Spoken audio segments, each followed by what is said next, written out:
Hi friends, today we're making elevated spaghetti night. So it's not that fancy, I'm just making regular old spaghetti, just a little bit maybe more flavorful by taking just some jarred spaghetti sauce. So this was already in the fridge.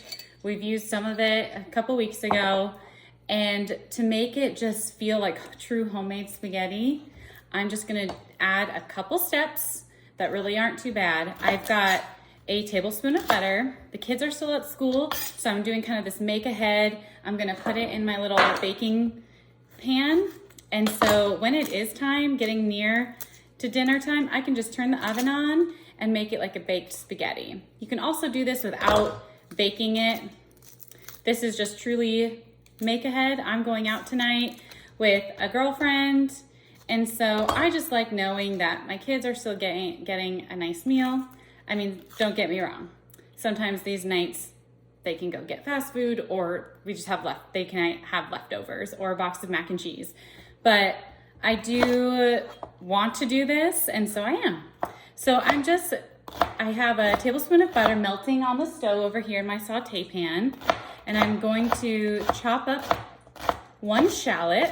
So a shallot is like a sweet onion, kind of in between garlic and onions. It's a lot smaller than an onion. I really like the mild, kind of nutty flavor it brings. So I'm chopping or dicing it up.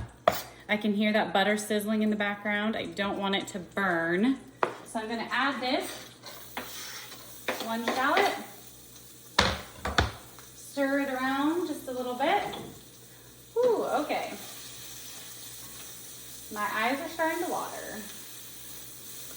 So shallots are still in the onion family, so they will make your eyes tear up. Sometimes I put my little blue light blocker glasses on while I chop that up. Then I'm gonna take 2 fresh garlic cloves. If you don't have fresh garlic, you could use garlic paste or diced garlic if you have it in a jar in the fridge. But I do have fresh garlic. I try to have fresh garlic on hand just all the time. But I don't always. There's always substitutions. So I am going to dice this garlic, these 2 cloves. And once those shallots become kind of clear and translucent, I'll go ahead and bring down the heat a little bit and add the garlic, because garlic cooks very quickly and you typically don't want burned garlic. That taste is gonna turn a little bitter.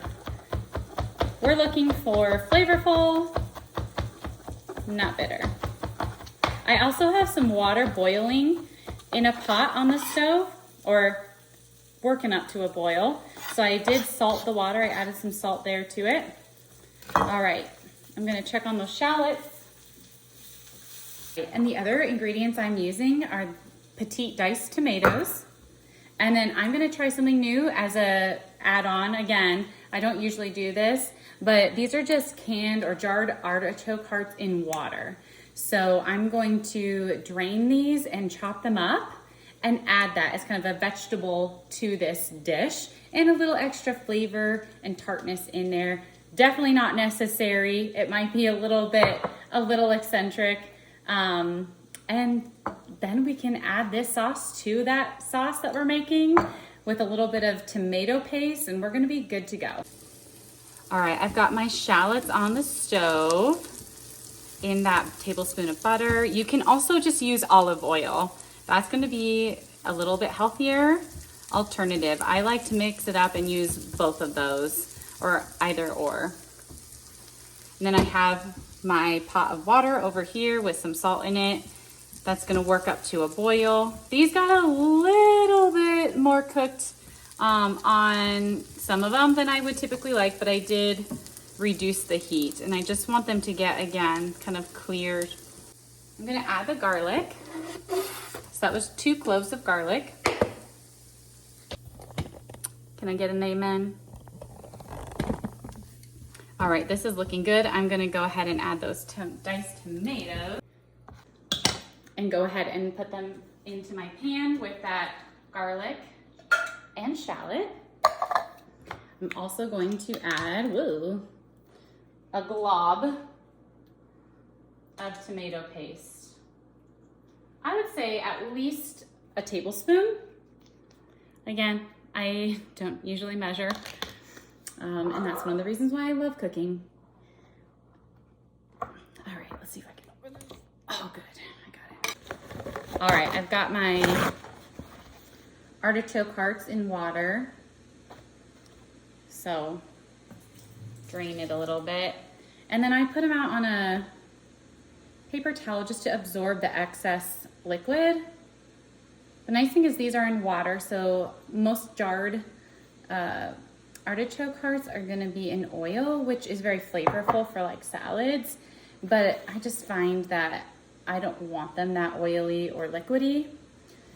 I'm not gonna put a ton of these in the spaghetti because I realize that my kids may be a little skeptical, even though they do love artichokes. Sometimes seeing something green in spaghetti could put them off. But these are, if you kind of cut them up enough, they probably won't be able to tell. And if they do, just play it off as something that they like. You know, sometimes that works, sometimes it doesn't. Like, oh yeah, you've had these before and you really liked them. Because a lot of times it's really just about getting them to try it. And then they really, a lot of times I think like it. The stubborn kids though, even if they like it, if they already said, ooh, I'm not gonna, I know I won't like it, they'll probably stick with that narrative and try it. And even if they like it, just say that they don't.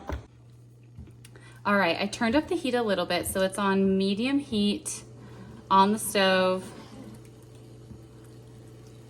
I want this to get sizzling. We've got our sauce brewing. I'm adding the artichoke hearts. I tried to chop them pretty small. So they really should be incorporated into the sauce enough that they are, you know, somewhat sly. Alrighty. So we got that incorporated. Got those flavors coming together. I'm gonna do a taste test. It probably needs some salt because I have not added any salt. Okay, here we go.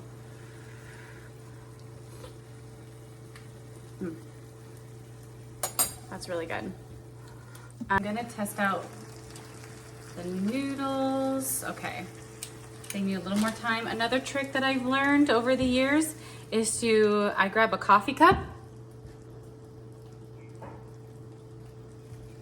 and I scoop some of that starchy water, starchy salty water, and that's gonna also, if I would need a little bit more liquid to put in the pan with the spaghetti, I have it on hand, or to make sauces. So when I make any kind of pasta dish, I always save some of that starchy water to help make the sauce, whether it's red sauce or white sauce, creamy sauce, white wine sauce, like all of that. I always like to save some of that. Okay, this is looking really good, and I am gonna go ahead and add cream to this one. So here he goes. This is beautiful and so good, but I personally do like having a little bit of that creaminess. Again, not necessary at all. This is heavy whipping cream. You could use, you know, milk or half and half, but the nice thing about heavy whipping cream is you can use a little and it goes a long way, and it really is the best for making sauces. So look at that. It's like, it almost kind of looks like a vodka cream sauce. And that's another thing you could add to this recipe. You could cook it with some wine, some white wine at the beginning if you wanted a little bit of that flavor in there. You could use vodka. I mean, hey. Yum. And then these noodles.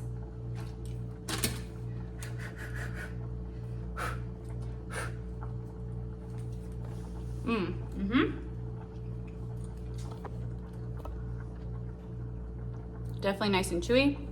I'm gonna give them the rest of their 33 seconds. This sauce is done though, so yay. And then once these are ready, I'm gonna drain, and then I'm going to pour in here, put the sauce over it, and then spread some cheese on top and let it sit until later. Put it in the fridge, let it cool, then refrigerate it, and then later on I'll turn my oven on and just pop it in there. And in 30 minutes, we got a great dinner. All right, I just got my noodles in here. I'm gonna spread the sauce. And you could even add like some more fresh basil. You could add a protein to it, like ground beef, mushrooms. You could add whatever you want. I think what I'm gonna do is put a little layer of cheese. So there we go. And voila, there you have. Now I'm gonna clean up, and then that way when the kids are home and we eat dinner, I'm not gonna have any dishes, or at least big dishes to clean. So that's a huge win for me as a mom, and that means more time sipping my wine and playing, or sitting and watching them playing, let's be honest. So hope you guys enjoy this, and let me know what you did to make it yours.